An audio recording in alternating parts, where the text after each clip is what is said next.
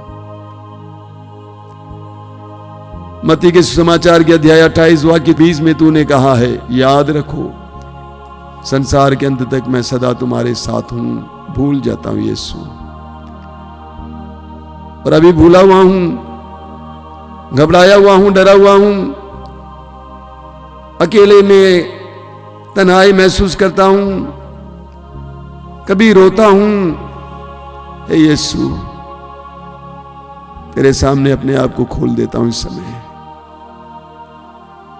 इस संकट की घड़ी में मुझे लगता है कोई और नहीं है, तू एकमात्र है।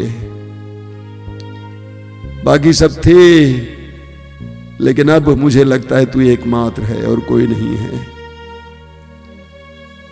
हे यीशु, तू हम पर दया दिखाता है। थोड़ी देर मौन होकर प्रभु की आराधना कीजिए, शांत होकर,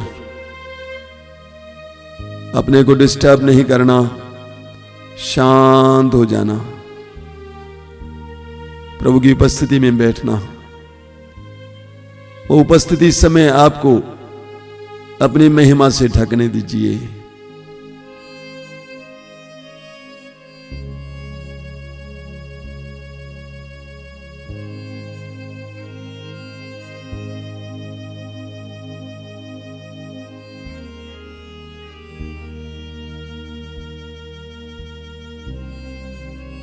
मेरे पीछे दोहराइए, हालेलुया, हालेलुया, हालेलुया, हालेलुया।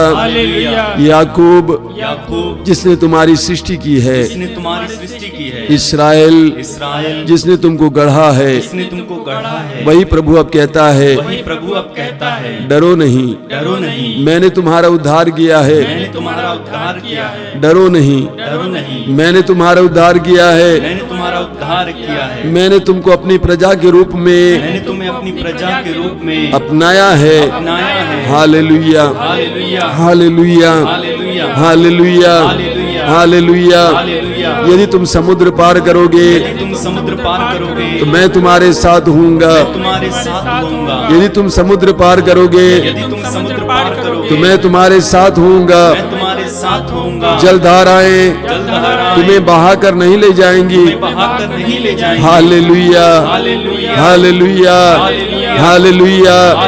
यदि तुम मार्ग पार करोगे, तो तुम नहीं जलोगे। यदि तुम आग पार करोगे, तो तुम नहीं जलोगे। ज्वालाएं तुमको भस्म नहीं करेंगी। Hallelujah, hallelujah, hallelujah. क्योंकि मैं प्रभु तुम्हारा ईश्वर हूँ।